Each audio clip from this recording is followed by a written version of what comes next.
दिखाएं कि कैसे ये जेल भेजता है। इसके पास बहुत समर्थक है, कोई आवाज नहीं उठा सकता इसके खिलाफ। मैंने उठाई तो मेरे पीछे पड़ गया। आप गाँव छोड़े हैं 2023 से। है मतलब कोई मंत्री नेता विधायक है क्या है? कुछ नहीं है सर, केवल झंडा लगाए बीजेपी का, इसी से जनता को प्रताड़ित। समाज के बड़े नेता हैं, उप मुख्यमंत्री हैं उत्तर प्रदेश सरकार में केशव प्रसाद मौर्य जी, जो कहा जाता है कि अपने समाज के मसीहा हैं, लोगों को न्याय दिला देते हैं। तो आप उनसे जांच चल रही है, तो जांच होगी तो जांच में जैसा होगा वो साफ होगा तो आपको न्याय मिलेगा। सर तब तक जांच चलेगी, तब तक मुझे भी हटा देगा, फिर भी जांच ही चलेगी।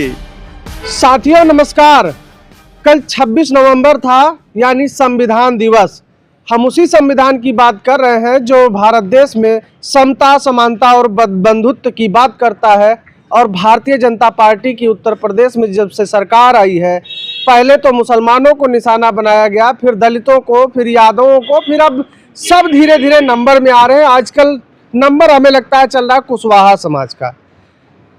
हमारे साथ ये मौजूद है, इनके हाथ में कटोरा है, इन्हीं से हम बातचीत करेंगे और सारी चीज़ें जानने का प्रयास करते हैं कि क्या मामला है और ये यहाँ पे क्यों आए हैं। मोटी मोटा अगर आपको हम बताना चाहेंगे कि ये भी उसी मनुवादी, उसी वर्चस्ववादी और प्रभुत्ववादी के शिकार हुए हैं, जिसके शिकार तमाम लोग आजकल आपको लखनऊ में पुलिस और तमाम राजनीतिक पार्टियों के कार्यालयों का चक्कर काटते हुए मिल जाएंगे। सीधा इन्हीं से जुड़ते हैं और बातचीत करते हैं। क्या नाम हुआ भैया आपका? योगेंद्र साक्य।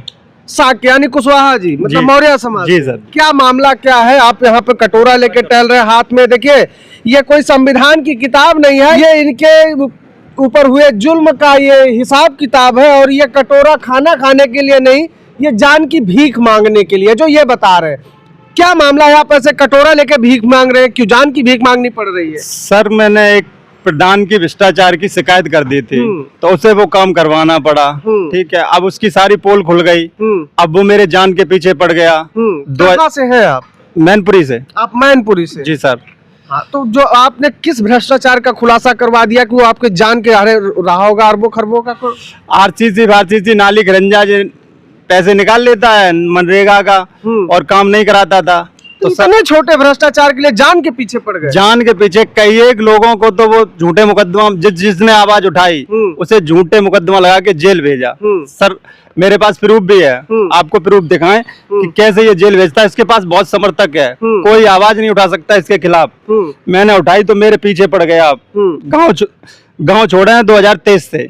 2023 से ये बता रहे हैं कि 2023 से ये गांव छोड़ चुके हैं और ऐसे कटोरा और फाइल लेकर ये लोगों के पास, अधिकारियों के पास, सक्षम लोगों के पास जाते हैं कि इनको न्याय मिल जाए। इनको कहा था, जैसा कि ये बता रहे हैं कि इनको जान से मारने की धमकी दी गई है और कहा जा रहा है कि अगर हमको दिख गए तो हम इनको जान से मार देंगे। क्यों, यही तो कहा जा रहा है? हाँ जी, देखिए सर उसके ये देखिए, ये सुना रहे, रिकॉर्डिंग सुना रहे हैं।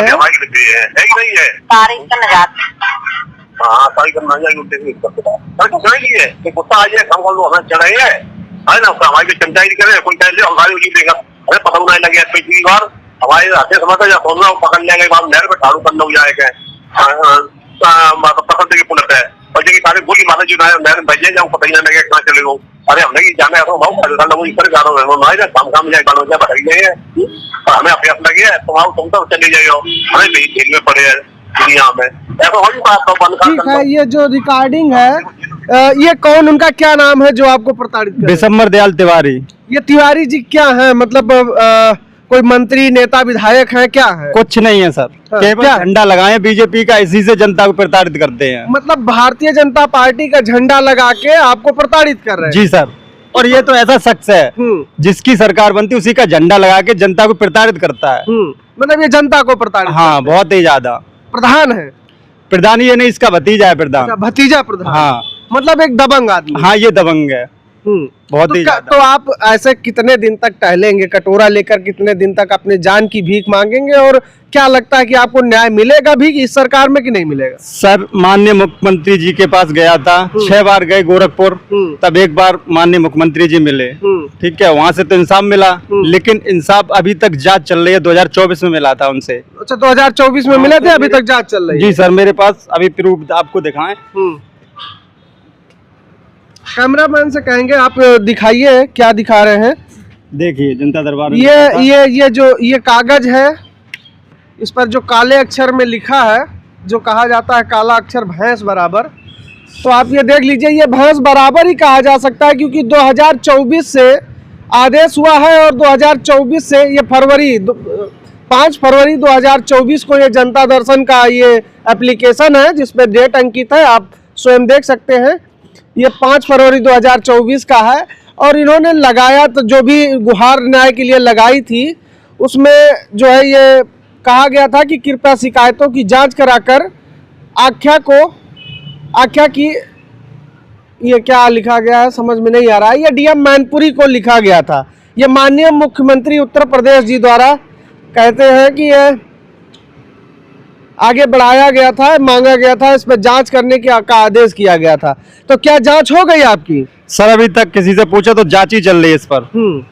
2024 से जांच ही चल रही सर। तो कब तक आशा है, कुछ बताते हैं कि हो जाएगा, जांच वाच पूरी हो जाएगी? सर कुछ नहीं, ये बताते कि जांच चल रही है अभी तो। अच्छा हाँ चलिए ठीक है। तो आप इतना परेशान क्यों हैं? अगर जांच चल रही है तो जांच होगी, तो जांच में जैसा होगा वो साफ होगा तो आपको न्याय मिलेगा। सर तब तक जांच चलेगी, तब तक मुझे भी हटा देगा, फिर भी जांच ही चलेगी। मतलब आपको हटा देगा मतलब? हाँ वो तो इतना दबंगे आदमी है। हटा देगा क्या मतलब? मतलब मार देगा, फिर भी जांच ही चलेगी। उसने बोल दिया। हाँ बोल दिया। अभी तो मुख्यमंत्री के पास गया, प्रधानमंत्री के पास चला जा, फिर भी जांच ही चलेगी। तो इतनी तो औकात नहीं है सर। अब मेरी जहाँ तक औकात थी वहाँ आ गए, अगर यहाँ से जान बचती तो ठीक है, नहीं तो फिर। तो अभी आप आपके समाज के बड़े नेता हैं, उप मुख्यमंत्री हैं उत्तर प्रदेश सरकार में, केशव प्रसाद मौर्य जी, जो कहा जाता है कि अपने समाज के मसीहा हैं, लोगों को न्याय दिला देते हैं, तो आप उनसे मिले कि नहीं मिले? उनके पास मिले थे, 2023 में ही मिला था। तो उन्होंने यही कहा था कि क्यों पंडितों से उलझते हो। उन्होंने कहा था पंडितों से क्यों उलझ? हाँ यही कहा था। फिर तो क्या पंडितों से उलझने का मतलब क्या है कि आप समझौता कर ले? फिर नहीं सर, हम समझौता क्या कर ले बताओ, हमने कोई गलत तो किया नहीं जो समझौता करें। तो आप उनके बारे में क्या कहेंगे? उन्होंने तो ये कह दिया आप पंडितों से क्यों उलझते? उनके बारे में क्या कहेंगे? कुछ नहीं कहेंगे। आप नहीं, उन्होंने मना कर दिया कि यानी कि यहाँ से मदद कुछ मतलब दब के रहो। हाँ डर के रहो। चले आए वहाँ से। फिर वहाँ से मैं कहीं पर भी नहीं गया। अब इसलिए इसी दरबार पे आए। अभी आप किसके पास न्याय मांगने आए हैं यहाँ? माननीय राष्ट्रीय अध्यक्ष अखिलेश यादव से। अच्छा, अखिलेश यादव जी से आप न्याय मांगे। तो क्या आशा लग रहा है कि अब उनकी तो सत्ता भी नहीं है और कहा जाता है कि वो यादवों के नेता हैं और यादवों का ख्याल रखते हैं, वो तो और किसी का ख्याल रखते हैं? सर गरीब आदमी को जहाँ उम्मीद होती है वहीं जाता है। अब हम गरीब आदमी हूँ तो मेरी उम्मीद यहीं तक आने की थी। अब यहाँ से इंसाफ मिलता है तो ठीक है, और नहीं मिलता तो फिर वो जो आरोप लगता है कि वो यादवों के नेता, तो आपको क्या लगता है कि वो यादवों के ही नेता है? नहीं, सबको इंसाफ दे सकते हैं। तो उम्मीद है अखिलेश यादव जी से कि वो आपको न्याय दिला देंगे? बिल्कुल उम्मीद है। तो आप नहीं, सबसे बड़ा सवाल है कि चलिए ठीक है अखिलेश यादव जी से मिलेंगे तो न्याय मिल जाएगा, लेकिन सबसे बड़ा सवाल यह है कि ये कब तक ये कटोरा और फाइल लेकर जान की भीख मांगते फिरेंगे और अपने घर से, अपने परिवार से, अपने मासूम बच्चों से दूर रहेंगे और कब तक ऐसे छुप कर जीवन बिताते रहेंगे? सवाल बड़ा ये है। तो ये कब तक चलता रहेगा? सर अब ये जब तक ही चलेगा, जब तक इंसाफ नहीं मिल रहा तब तक लोग छुप के समय काट रहे अपना। माननीय राष्ट्रीय अध्यक्ष जी इंसाफ दिलवाएंगे तो ठीक है, और नहीं तो फिर वो उसकी इच्छा है कि वो करेगा। वो तो दबंग है बहुत, कई एक लोगों को जेल भिजवा चुका है झूठे मुकदमा लगा के। जो उसके खिलाफ आवाज उठाता उसी को जेल भिजवा देता झूठा मुकदमा लगा के। ये तो छोटे मोटे भ्रष्टाचार का है, तो इतनी बड़ी बात तो नहीं होना चाहिए। कुछ और बात तो नहीं है पर्दे के पीछे? नहीं सर, और कोई बात नहीं है। ये तो गांव में जाके आप पता कर लो, जमीनी स्तर पर अभी दिखा दे। इतना दबंग है कि गरीब जनता की रास्ताएं तक बंद करे हैं।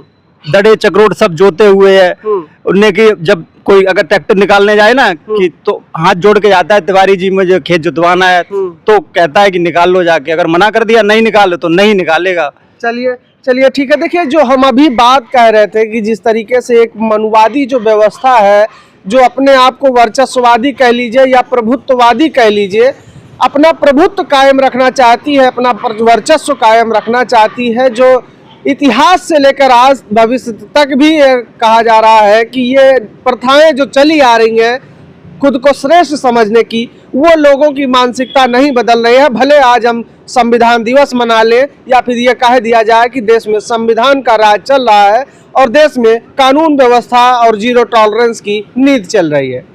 हालांकि अभी देखा गया कल भारतीय जनता पार्टी के मुख्यमंत्री योगी आदित्यनाथ संविधान की प्रस्तावना का वाचन करवा रहे थे और संविधान की बात कर रहे थे, लेकिन जब पिछड़ों के साथ, दलितों के साथ अन्याय होता है तो वो संविधान की जो नियम है, जो संविधान का कानून है, उसका पालन नहीं होता है और उनको दर दर की ठोकरें खानी पड़ती हैं न्याय के लिए। हालांकि ये हमारे पास आए थे, इनसे हम यहाँ पे भटक रहे थे, इनसे मुलाकात हो गई तो इनकी आवाज़ में उठाने का प्रयास कर रहा हूँ। अगर आप वीडियो को देखते हैं और आपको हमारा ये प्रयास अच्छा लगता है तो वीडियो को शेयर ज़रूर कीजिएगा। हम और क्या आगे बोले, हमारे पास कोई शब्द नहीं है, क्योंकि यह जो लगातार आपको वीडियो देखने को मिल रहे हैं, इस तरीके के तमाम घटनाएं होती हैं जहां पर पिछड़े दलित समाज से आने वाले, चाहे वो मौर्य समाज से हो, चाहे वो बर्मा समाज से हो, चाहे वो अन्य किसी भी पिछड़ी जाति या दलित समाज से आते हो, जब उनको न्याय की ज़रूरत होती है, जब उनके ऊपर उत्पीड़न होता है तो उनको आखिरकार भटकना ही पड़ता है और न्याय से वंचित ही देखा जाता है। हालांकि पूरी चर्चा को लेकर आप क्या सोचते हैं वो अपनी राय कमेंट बॉक्स में दीजिएगा। मिलते हैं किसी अन्य वीडियो में। नमस्कार।